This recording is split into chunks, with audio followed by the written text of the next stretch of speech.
Hey, welcome back, fam. Welcome back to another video. Woo! Today, I'm excited to be talking to you guys about UFC 328 Khamzat Chimaev versus Sean Strickland. I'm going to be going through the full entire card, giving you my picks and predictions. Damn, we have a stacked card, probably one of the best cards that I've seen so far this year.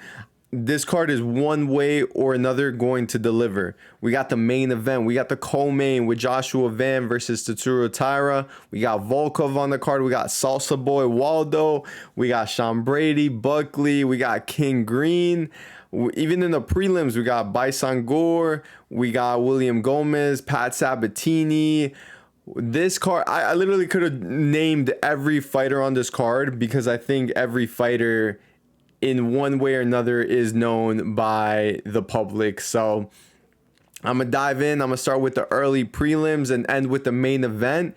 And yeah, I'm excited. This fight gonna be in Prudential Center, New Jersey. There's some fighters coming out to that are gonna be in New York. So this is gonna be a good one, guys, and I would definitely not miss this one. So let's go to the first fight of the night. We got Clayton Carpenter versus Jose Ochoa. This is a good matchup to open up the card. You know, used to better than the women's fight that has opened up most of these fight night cards that I've seen so far. But we got Clayton Carpenter. This dude is still pretty young. He's 29 years old. He's 9-1. I would say he's more of a grappler than striker. You know, he does have good submissions. That he has a BJJ background. I think he is like champion in both nogi and gi. But he has good fight IQ. He is durable. I think his only real weaknesses is his output on the feet. You know, he isn't the best striker. He really just sets up his strikes to look for the grappling. So he can lose rounds there if he isn't able to take it down to the mat, or if he's fighting a pretty, you know, elite striker, or at least, you know, out of his range. But we got Jose Ochoa on the other hand. This dude is 10-1. This guy is a dynamic striker. I believe he is Peruvian. But yeah, he's athletic. He has fast hands. He's young. So he has speed. This is going to be I believe, a grappler kind of versus striker matchup. So we got like a true grappler versus more of a striker with some, you know, takedowns and wrestling in his back pocket in Jose Ochoa. So it really comes down to who's going to implement their game better. Is Clayton Carpenter going to be able to take it down to the mat, control Jose, maybe look for a submission? Or is Jose Ochoa going to keep it on the feet, outstrike Clayton, and maybe put him out or win a decision? This one's tough, man, but I think Clayton Carpenter has had the better or the tougher length of schedule. So I'm going to go with Clayton Carpenter to get this one done, possibly by submission. That'd be a cheeky play. But I'm going to lean to the side of Clayton Carpenter to get it here. It's one of the closer fights on the card, and this one honestly is a toss-up because I could see both guys winning, but in terms of a pick, I'm going to go with Clayton Carpenter.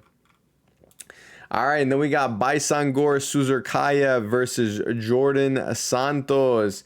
Baisangur Susurkaev, this dude is like a huge prospect. I think everyone is thinking of this guy as the next like future title contender at middleweight, and I do see it. I do see the hype behind his name. You know, he is friends and training partners with Khamzat Chimaev, who's in the main event, and a lot of that championship level experience, or at least surrounding yourself in that environment, it's gonna rub off, you know. Like, I feel like he's having good looks. He's taking things from the training room and applying them. And this dude is young, man. He's 27 years old.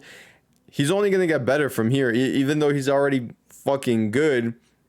So I think he goes out here and gets it done easily against Djorden Santos, who I will say is a tough test for a Baisangur Susurkaev. Djorden Santos, this dude is durable. and it's not like he's old. He does look fucking old in his pictures. But he is 27, which is insane. He looks like he's 40, but this dude is 12-2. He is a Brazilian striker and grappler, so he is good in both departments. And yeah, he's rangy, athletic, and durable. We have seen him have I believe in his last fight, he kind of, I think he came back to win. I'm pretty sure he was losing, and I just forgot the name of the guy though. I believe, I believe he was almost, he won against Danny Barlow. Yeah, it was against Danny Barlow that, you know, he kind of was in danger, but he stayed durable. He stayed in the fight, and ultimately came back and won a decision win.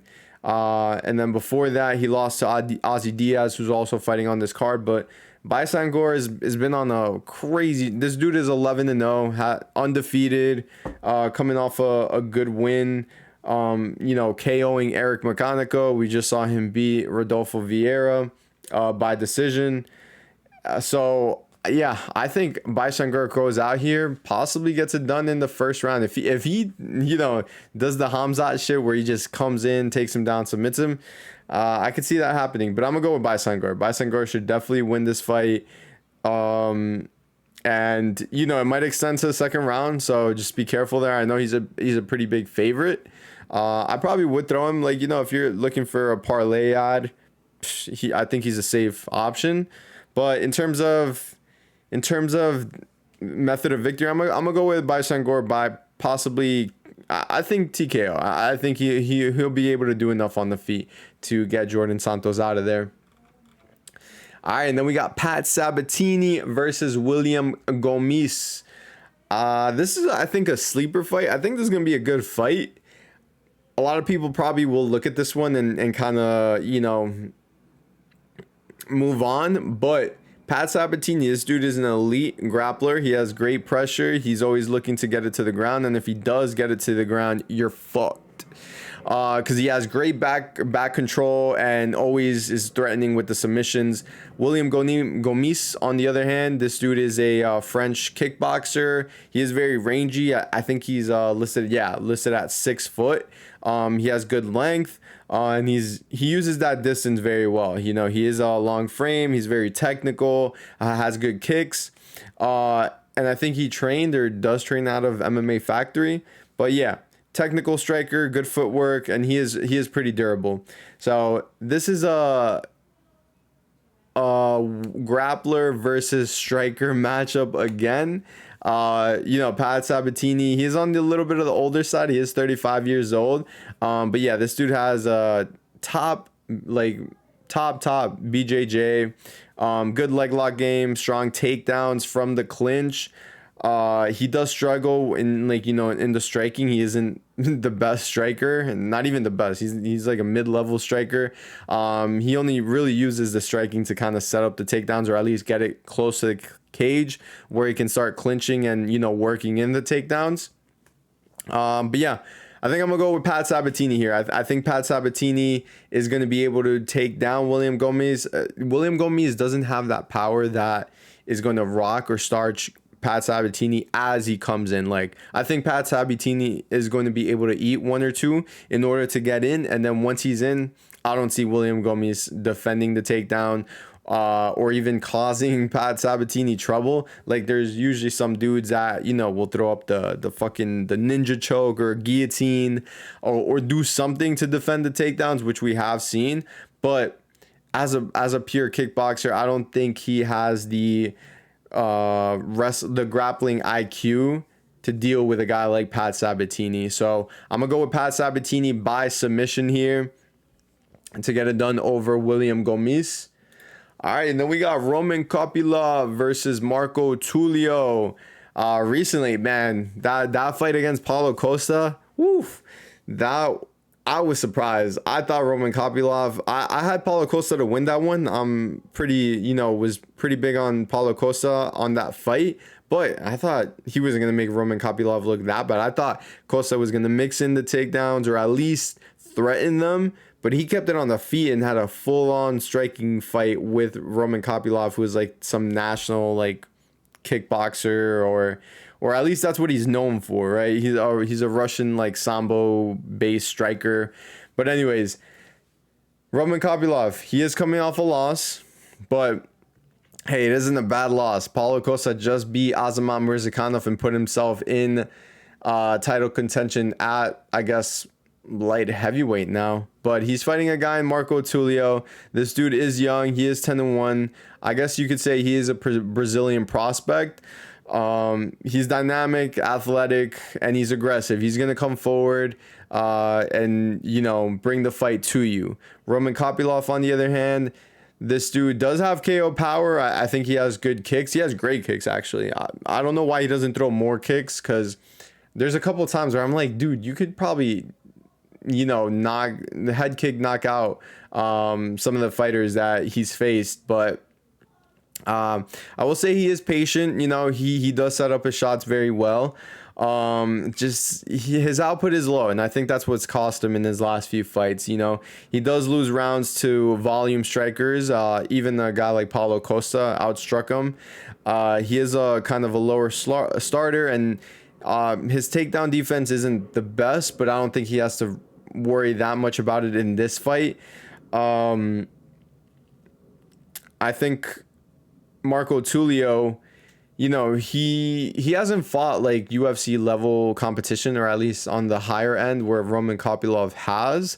And, he isn't the best defensively sound striker. So this is a good matchup. We got youth, Marco Tulio with the youth, with the forward pressure versus a patient, heavy-handed, heavy kicks more than anything, Roman Kopylov.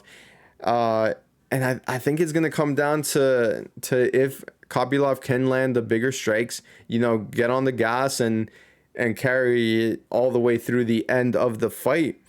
I think I'm going to go with Roman Kopylov just due to the experience edge and the fact that he can land something of consequence on Marco Tulio. I think this is going to be a good bounce back spot for Roman Kopylov. And Marco Tulio, on the other hand, he is coming off a loss, but I think at his age, he has more to learn. And, if Marco Tulio comes in here and just like grapple fucks or tries to grapple fuck Roman Kopylov, maybe he gets a win. But I don't see him doing the type of damage that Kopylov is going to do to him on the feet. So give me Roman Kopylov to get it done. Does he get him out of there? That's a good question. I would say there's a chance, there's a likelihood that Roman Kopylov does, TKO Marco Tulio, but I could see this also going to decisions. But in terms of the official pick, I'm going to go with Roman Kopylov against Marco Tulio. All right, and then we got Jim Miller versus Jared Gordon. We got a battle of the Unks. We actually have two battle of the Unks on this card with King Green and Jeremy Stevens. But Jim Miller, man, this dude is a state. I think he's WFC? I don't know, but the UFC used to be something before it was the UFC, and Jim Miller was part of that organization, which is wild to me. This dude is 42 years old and still fighting. It's really unbelievable, because like at a sport where most guys only last at most, if they start around 25, 35, like 10 years, like in the UFC. But man, this dude is still going. Jim Miller, this dude is a veteran southpaw. He's a grappler, all-time UFC wins and fights leader. And we did see him come off I think he's coming off a loss against what's this dude's name? The curly-haired kid who also just recently lost. I forgot his name though, but Chase Hooper. Yeah, he's I think he's coming off a loss against Chase Hooper, which wasn't the best outing for Jim Miller, but hey, at least I believe he lost the decision, so he didn't get submitted by Chase Hooper, which wild to me. 42 year old. Yeah, he lost the decision to Chase Hooper. Before that, won by the submission against Damon Jackson. But I'm never going to forget the robbery that was Jared Gordon beating Paddy Pimblett. Because that aged really well. And honestly, it was kind of a sign for people to see that Paddy Pimblett isn't as good as he is. And it was shown when he fought Justin Gaethje. Justin Gaethje just like ran through him. But ever since his loss to Paddy Pimblett, he had a no contest with King Green, then won by KO against Mark Mason. Nasrat Haqparast won the split decision, which is a good win, and then KO'd Thiago Moises, and then recently lost by KO to Rafa Garcia, who looked great against Alexander Hernandez. So I'm gonna go with Jared Gordon here. I'm gonna go with the younger guy. I know he's still on the older like end at 37 years old, but he's fighting a guy who's in 42. I could see this being Jim Miller's retirement fight. I could even see this being Jared Gordon's retirement fight, but I'm gonna go with Jared Gordon. I think he's at the higher level of competition. He actually has had some pretty decent wins, and I see him just being a little faster than Jim Miller at this point in their careers. And in terms of the grappling, Jim Miller could have a slight edge, but I don't see it going there. So give me Jared Gordon to get it done by decision over Jim Miller. Then we got Grant Dawson versus Mateusz Rebecki. This is also I was gonna say it's a fun. There's like half fun, half not fun, because we got Mateusz Rebecki, who has put on some of the most entertaining fights that I've seen against like Chris Duncan, Ludovic Klein. And then we got Grant Dawson, who's been in some snooze fests. So this fight could either go one of two ways. Can be very exciting. Mateusz Rebecki brings out the dog in Grant Dawson, and it turns into an exciting matchup, or Grant Dawson brings out the snooze in Rebecki, and this just turns into a Grant Dawson controlling Mateusz Rebecki for 15 minutes, which I think is going to be like a slight combination. Grant Dawson, this dude is a wrestler, I guess, at heart. He does have pretty good hands, but he's known for his wrestling. He's known for his chain takedowns. He's a top control grinder, and he'll chase submissions if presented. He has a elite takedown offense. Really good top game. Once he gets there, he's most likely going to stay there. He's durable, and he has pretty good fight IQ. Like, as much as you want like hate on this dude, it's kind of hard, because do you want to go in there and win, or do you want to just fucking go to war with this guy, right? Like, you use your strengths to your advantages. In terms of weaknesses, though, doesn't have the greatest chin. He got KO'd by King Green. So just in pure striking exchanges, he can be hittable, and fucking, what's the word for it? He has the risk of being knocked out. Where Mateusz Rebecki, on the other hand, this dude is a Polish pressure wrestler striker. He does have wrestling in his back pocket, but he likes to let his hands go. He does have a good dirty boxing in the clinch. We all have seen, the Chris Duncan fight, the Ludovic Klein fight. We know this guy can go to war and does not give a fuck. So yeah, he is durable. He has good power in his hands for lightweight, and can also wrestle if he needs to. In terms of his defenses, I think maybe Grant Dawson isn't at that level, but if he does face like higher level competition, his defensive striking against like high IQ counter strikers could be a problem. So in this fight, though, I'm gonna go with Grant Dawson. And like, as much as I hate to say it, because Mateusz Rebecki is a fun fighter, I think Grant Dawson is going to come in here with a better game plan. These both guys are from American Top Team, and I do see that Grant Dawson probably has a better fight IQ than Mateusz Rebecki. Like, he knows what type of trajectory he's on, and it's not like he's Mateusz Rebecki where he has fun fights and can go off that to the UFC pushing him. Like, Grant Dawson just has the fact that he needs to win fights. Like, if he doesn't win fights, he might get fucked and, you know, cut. So he definitely is going to go in here, have the better game plan, use his fight IQ, probably take it down to the mat, control Mateusz Rebecki. I don't know if he gets him out of there, but I can see Grant Dawson winning a decision, to be honest. I don't know. Is it going to be exciting? I don't know, but I hope it is. I hope Grant Dawson isn't going to just come here and fucking, you know, lay an egg in the middle of the fucking octagon. But I don't know. We'll see. Then we got Joel Alvarez versus Yaroslav Amosov. Yo, keep this fucking fight on your radar. This is a fucking fantastic fight. I've been following both of these guys. Joel Alvarez, this dude is a savage. He's moving up from lightweight to welterweight, but he was already a fucking huge lightweight. I don't even know how he cut down to that weight, because I think he's 6'2" or 6'3". He has a decent build. But he's fighting a guy in Yaroslav Amosov, who I believe was a Bellator welterweight champ. This dude's grappling is amazing. He has insane elite chain wrestling, good fight IQ. He's going to look to get it down to the mat. And then when he's on top, he has great control time and great submissions.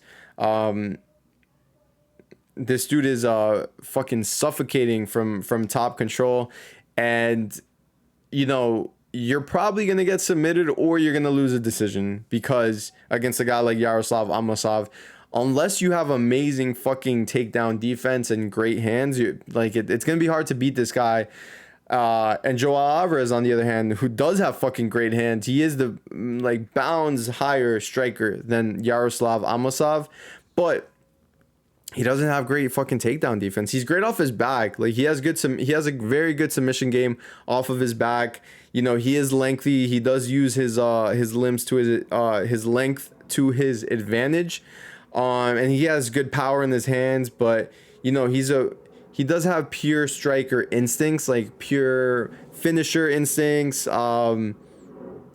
But against a guy like Yaroslav Amosov, if he does let his hands go, at some point Amosov is going to shoot on him and take him down. And I don't see Joel Alvarez submitting a guy like Yaroslav Amosov, especially off of his back. So I'm going to go with Amosov to get it done. I'm going to go with Amosov by decision. I was going to say by submission, but you know, Alvarez is pretty high level on the ground. I think he's just probably going to get controlled for most of the 15 minutes and lose a decision to Amosov. You know, he might win the round, you know, rock him or just have higher output on the feet than like Amosov actually controlling him. But for the most part, Amosov should go in here. And it's crazy how he has only had one fight in the UFC. I think he won by first round submission, or was it first round TKO? But I know that to go from fucking one fight in the UFC to Joel Alvarez, it's like, you know, this guy's good, because they wouldn't be giving him Joel Alvarez if he didn't fucking like stand out. And yes, he submitted Neil Magny, I believe in one round. So a Neil Magny, a guy who's beating guys like the guy who just beat fucking Gilbert Burns, Mike Malott.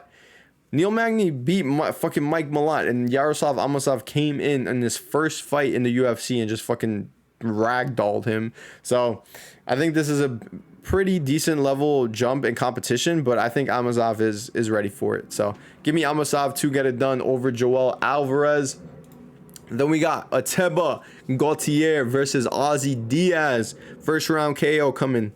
That's it. Literally. Ateba Gautier, this dude is a fucking unit. They're feeding him to the wolves. This is not the level of competition that is going to give him problems. So I'm saying Ateba Gautier to get it done by KO. Possibly first, maybe second round. That's going to be tough though, because he fucking did a lot of people dirty, winning a decision against that Russian cat in his last fight. That was insane to me that he went to fucking decision. Decision was like +5, +600 on some books, where not to go the distance was like -1,000 probably. So just be careful if you're betting Ateba Gautier first round KO. Ozzy Diaz can go in here, maybe survive a round, and Ateba might get him out of there in the second round. So I'd be careful. And then that one, I don't know what the line is for Ateba Gautier by KO. It's probably in the -200s, -300s maybe. But I think he gets it. I think he KOs him, possibly first round, if not second. But Ateba Gautier should go in here, use his youth, his speed, his power, everything in his pockets to get it done over Ozzy Diaz. So give me Ateba Gautier. Then we got a Battle of the Unks Part 2. We got King Green versus Jeremy Stevens. We got King Green fucking coming off of a KO win over Daniel Zellhuber at fucking, I believe he is 39 years old. And we got Jeremy Stevens. I believe this guy is also, 39 years old, who is coming off a pretty exciting fight against Mason Jones, coming back to the UFC. It was a good outing for him, especially at 39 against a guy like Mason Jones, who has been kind of killing it in his UFC run so far in terms of exciting fights and being a good fighter. But King Green, fucking really exposed Daniel Zellhuber. Even though he was already exposed, people still gave him a shot. Like, all right, we'll give this guy one more shot. But after King Green, Daniel Zellhuber needs to, I don't know, maybe switch sports at this point. But we got King Green. This dude is a slick boxer. He has that hands down counter punch that we just fucking saw from like Carlos Prates against Jack Della Maddalena. He has good sound defensive head movement. Like, he's not going to use his hand, but he does measure range very well, and has good head movement to avoid those punches. He has decent fight IQ. The only fucking stupidest thing I've ever seen him do, though, was shoot on Paddy Pimblett, which was probably the only method of victory for Paddy. I would have been very interested in to see how that fight would have gone if it stayed on the feet. But we got Jeremy Stevens on the other hand. This dude is a heavy-handed brawler. He does have power in those hands. I'll give him that. He has good leg kicks. That right hand is fucking dangerous. So he does have that 1 KO punch power. He is durable, and he is dangerous in spurts of the fight. But he is on the long losing skid before the comeback, and his footwork isn't the best, and he is susceptible to volume strikers, which is King Green. This one's tough because it's like you got fucking King Green, good footwork, good head movement, hands down, good counter striker against Jeremy Stevens, who can, if he does land on King Green, can probably rock him and get him out of there. It's just a matter if he does land. I think King Green, because it's like both, right? You got King Green, who I know can avoid those punches, but I also know that he can fucking get cocky and get to the point where he's like trying to humiliate Jeremy Stevens and then get fucking rocked. So I'm a slightly lean King Green just because of his recent performance and the fact that he still got it, where Jeremy Stevens, on the other hand, even though he did fight a guy that was did fight a guy in Mason Jones that was way better and fucking went to decision with him, where I think if Jeremy Stevens fought Daniel Zellhuber, he probably would have won that fight too. But I'm gonna go with King Green, man. I think King Green still has a little bit left in the gas tank.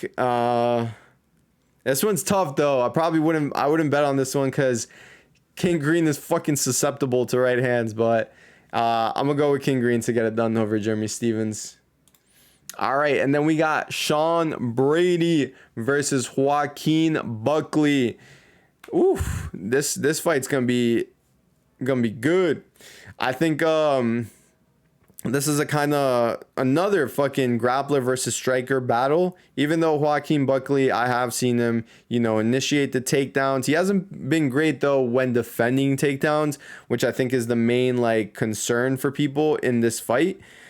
Sean Brady, as many of you may know, this dude is a wrestler grappler with BJJ base, but he does love chaining takedowns. Very, very dominant top game. Like once he gets on top of you, once he starts controlling you, it's a wrap. You're either gonna stay there the whole round or you're gonna get submitted. And he has a nasty rear naked choke. And also fucking nasty guillotine as well, as we saw with fucking one arm guillotine, as we saw with Leon Edwards. So yeah, he has good entries on his takedowns. He does have great top control and dominant like control time. He has good finishing instincts on top, and when he's on the back as well. Like if he gets to your back, you're fucked. If he gets on top of you, you're like kind of fucked. And he does have striking holes. Like his striking isn't the best. It has gotten better, but that is one area of improvement or like weakness that he might have. So he will struggle with elite strikers, as we saw with fucking Michael Morales. But that dude is a fucking unit. Michael Morales should be fighting for the title next. I don't know if they're going to give it to Ian Gary, but he is definitely in contention for that. And then we got Joaquin Buckley. This dude is an explosive, dynamic kickboxer. He has good spinning attacks, switch kicks, elite athleticism, and he's been on a great run since moving down to 170. He does carry power in those hands. He is creative as a striker, and he has shown good fight IQ. I will give him that. Weaknesses, he hasn't faced like top wrestlers in this division, and we saw that once he fought Usman, because Usman was able to control him and win a decision against Joaquin Buckley. And I could see that being a similar case against Sean Brady. Sean Brady, though, it's funny because I don't think of Sean Brady as being such a great grappler as Usman. I think it's like different styles. Sean Brady, like you can tell this dude has a jiu-jitsu background, where you look at Usman and you're like, oh, this dude has a wrestling background. Like it's different. Even though you watch them, the way they initiate, the way they take down, they control, it's very different seeing both styles and like them both carry it out. So this one's going to be tough because I think Joaquin Buckley is going to be fast in there. He's going to be quick on his feet. I think he's going to know the takedowns are coming. And I think he's going to land cleanly on Sean. This one is fucking tough too, man.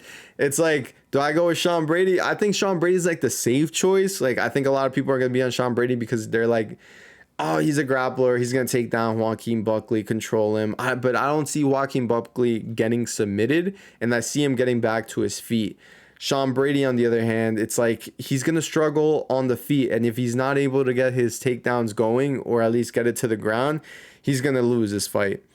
So I'm going to slightly lean Joaquin Buckley here. I'm going to go with Joaquin Buckley as my pick. This one was tough because Sean Brady is an amazing grappler, and I always like rooting for grapplers just because I do BJJ, but I'm gonna go with Joaquin on this one. I think his loss to Usman is more impressive than than Sean Brady's fucking KO loss to Michael Morales.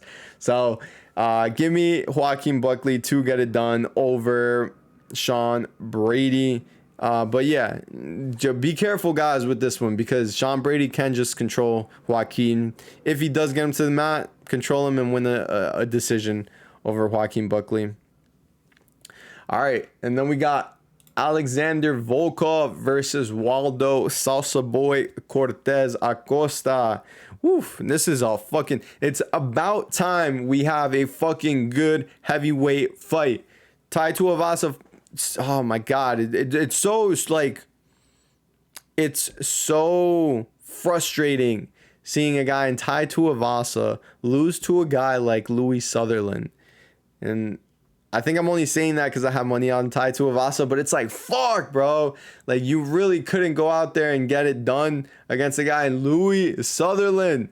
You fought guys like Cyril Gane, man. Like, God, man. But anyways, we got a banger of a heavyweight fight coming to you. We got Alexander Volkov. This dude is a giant. This dude is 6'7", 80-inch reach. He is 37 years old, but yeah, this dude is a long technical kickboxer. He has good frame. He has a nice jab. And use the jab to like keep heavyweights at distance. I believe it was his last fight or his fight before, but a lot of people did say that he was robbed against Cyril Gane, who's fighting for the interim belt against Alex Pereira. But this dude has probably one of the best jabs in the division. He has underrated cardio for heavyweight, sneaky submission game if people take him down, and great fight IQ. I think his fight IQ is like one of the best at the heavyweight division. And he's kind of like rebuilt himself and kind of gone on the run. Even if I feel like people are even overlooking the loss of Cyril Gane because most people think he won it. Like, that's actually a win on his record instead of a loss, and a lot of people acknowledge that. So I mean, that's good. That's good to see. But on the other hand, we got Waldo Cortes Acosta. This dude has been on a fucking tear. I think he's had like what I want to say more than like six fights maybe in the last 14 months, something like that. But he's been crazy active. He's a boxing heavyweight, former pro boxer with sharp combinations and improving footwork. I think at one point he was a fucking baseball player. But yeah, he has clean hands.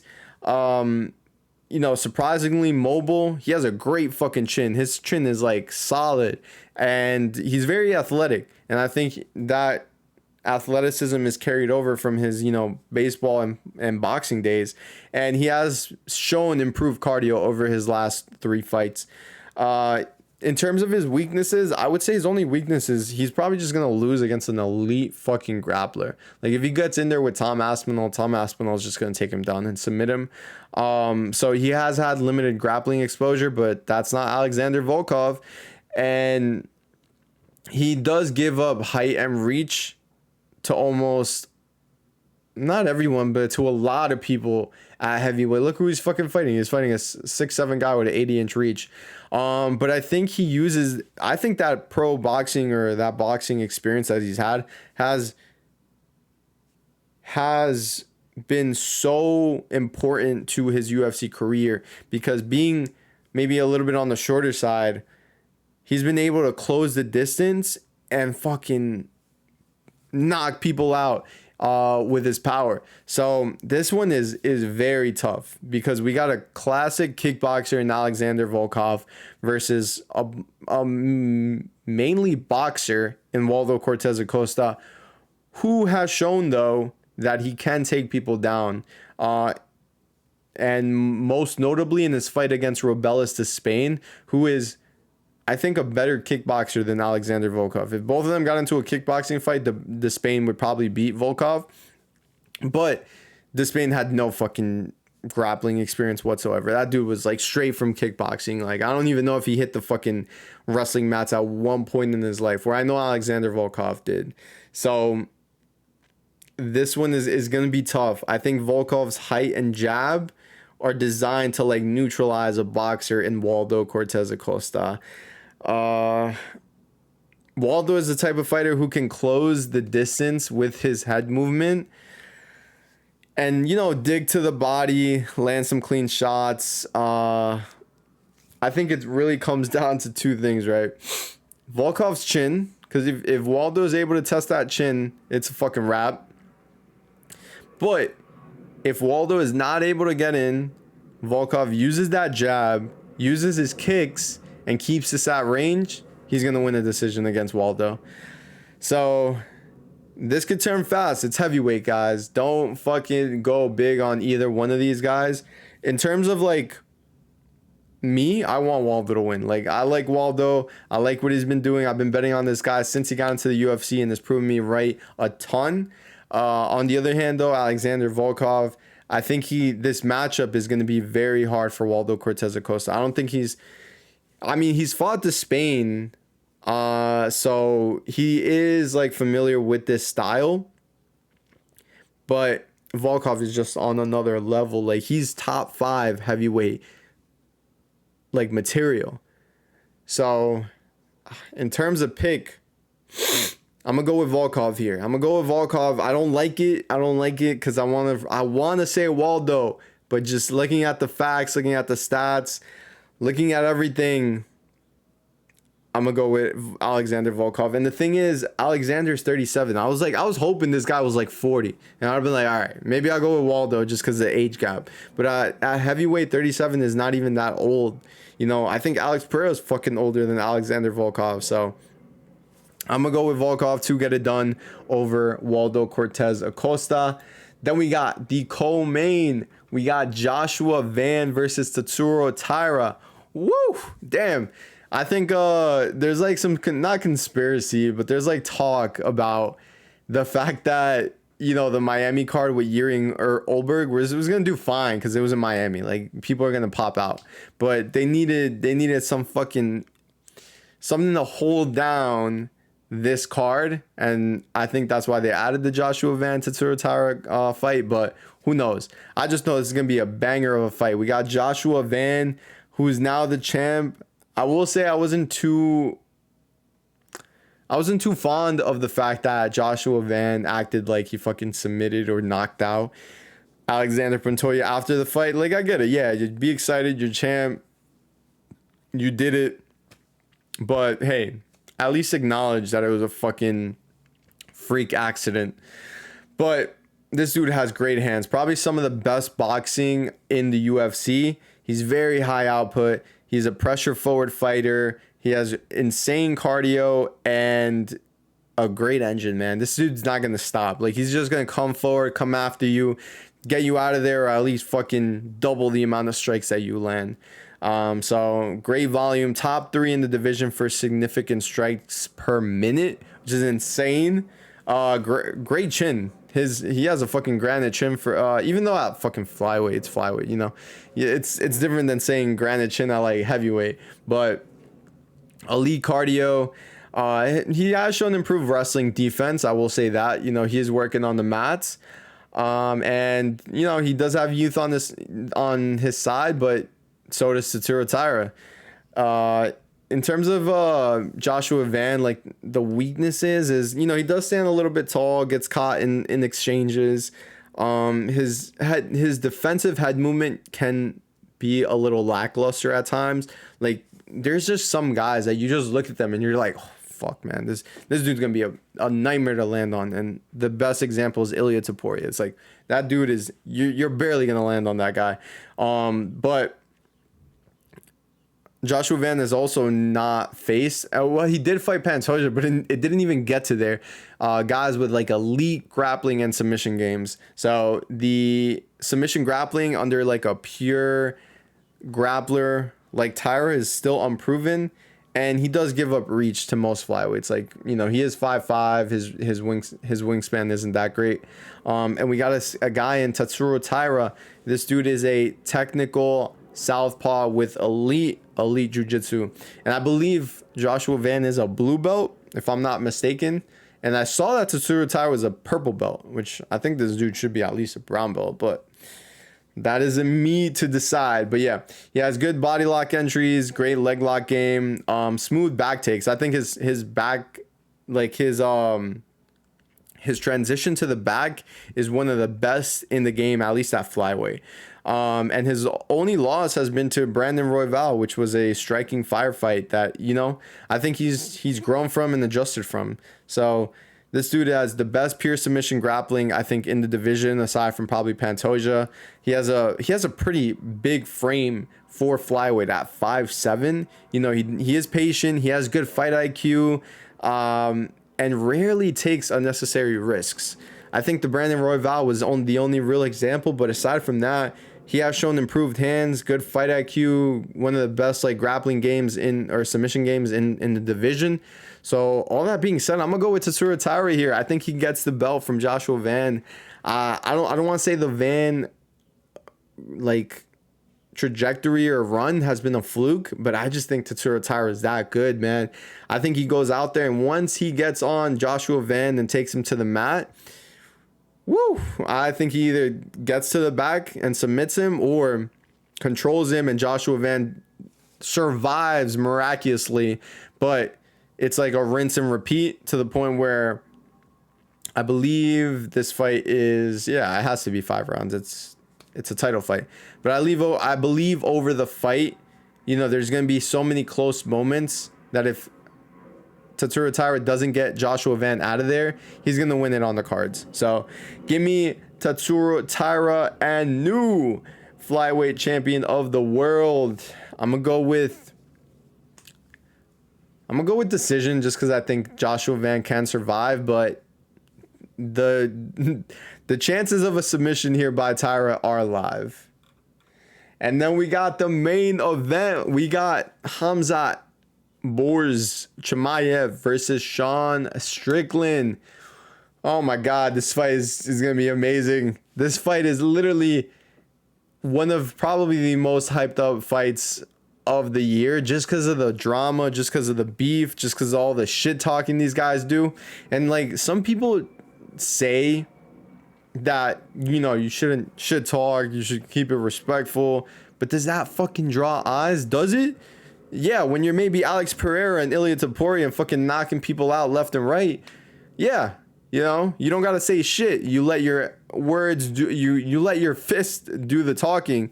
But Sean Strickland, as we know, this dude doesn't carry the most power in his hands, but his fucking Philly shell, his boxing is elite, his cardio is elite, and he just has that type of personality where it's like, okay, this dude's pretty funny.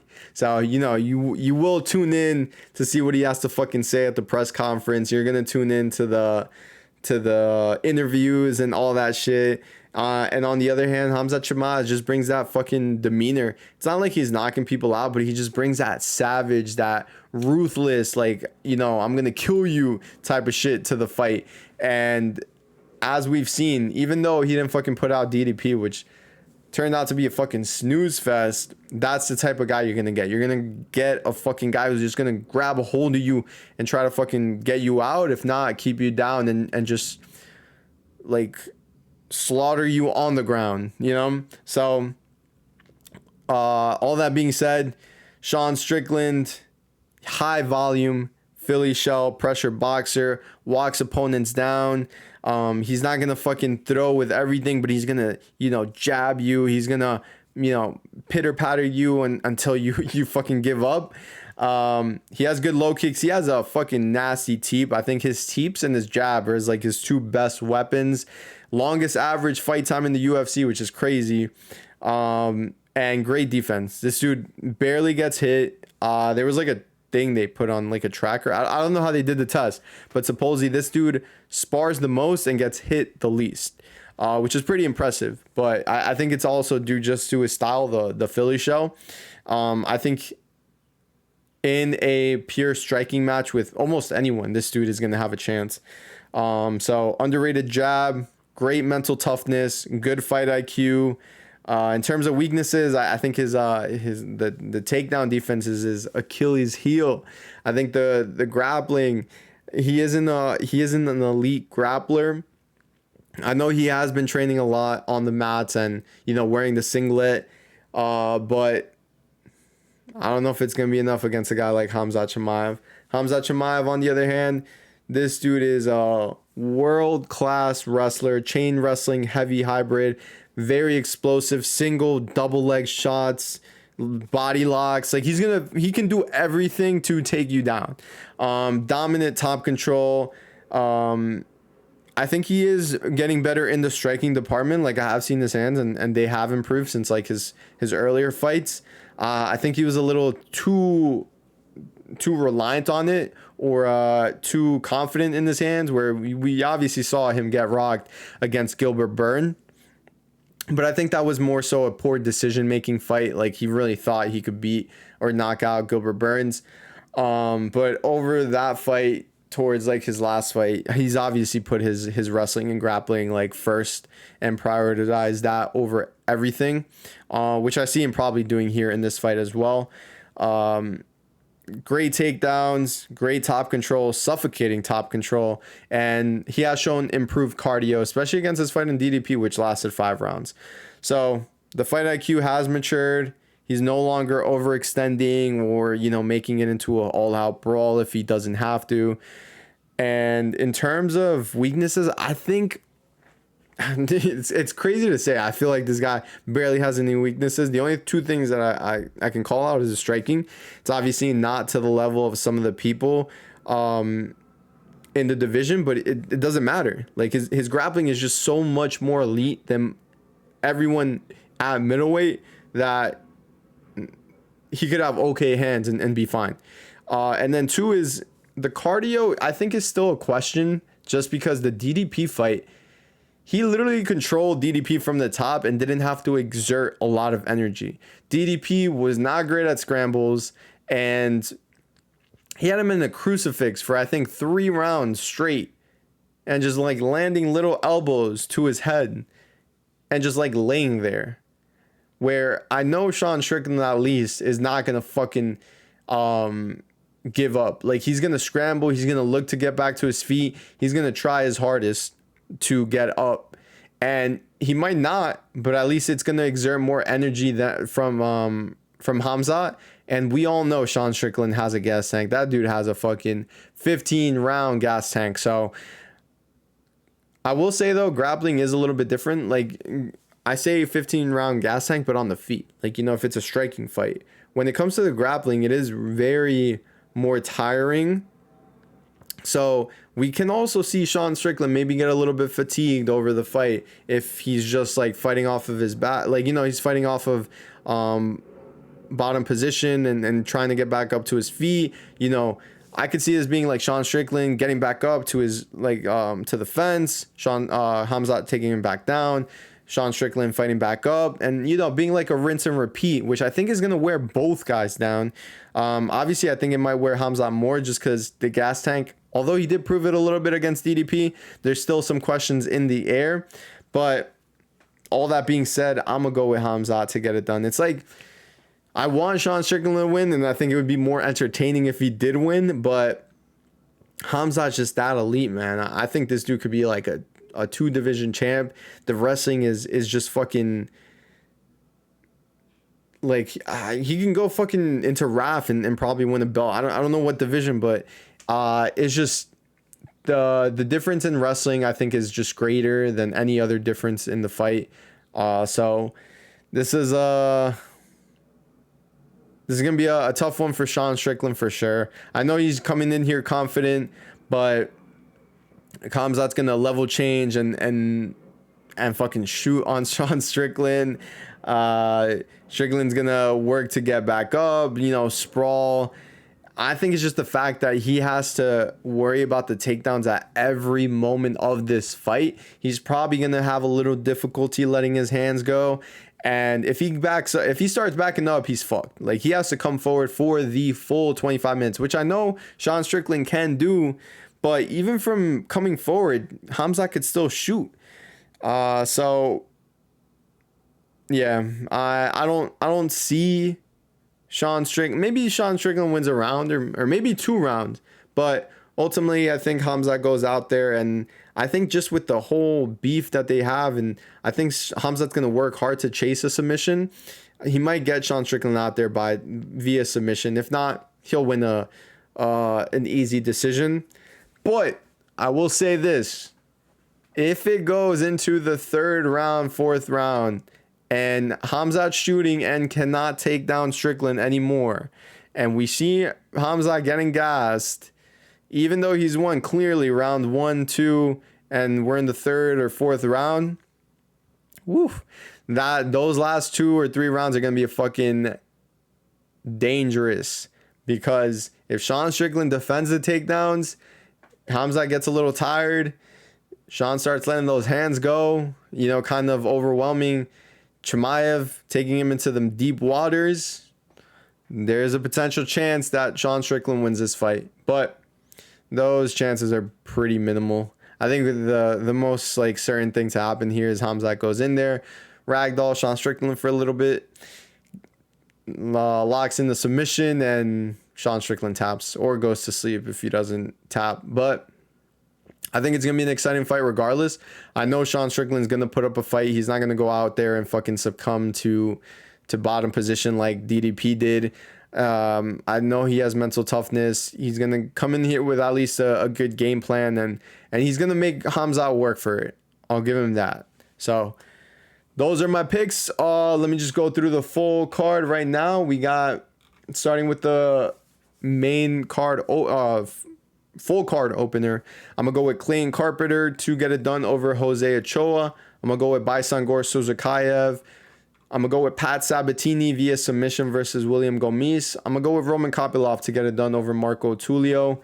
I'm going to go Jared Gordon over Jim Miller, even though those odds are fucking crazy. Grant Dawson to get it done over Mateusz Rebecki. I'm going to go with Yaroslav Amosov versus over Joel Alvarez. Ateba Gautier by KO over Ozzy Diaz. Then I'm going to go with King Green over Jeremy Stevens. Although those odds are fucking insane too. Minus 320. Then I'm going to go with Joaquin Buckley over Sean Brady. I'm going to go with Alexander Volkov over Waldo Cortes Acosta. Even though I fucking hate it. I want to go with Waldo, but I just know the matchup, the style, everything is just, you know, my gut is telling me Volkov and my heart saying Waldo, but I'm going to go with Volkov here. Then I'm going to go with Tatsuro Taira to get it done and new against Joshua Van. And then in the main event, I'm going to go with Khamzat Chimaev and still middleweight champ of the world. So those are my full picks, predictions for these cards. I hope you guys like this breakdown. Stay tuned for the next video. Let me know your thoughts. Let me know what you guys think of these fights and these matchups. And yeah, stay tuned for the next one.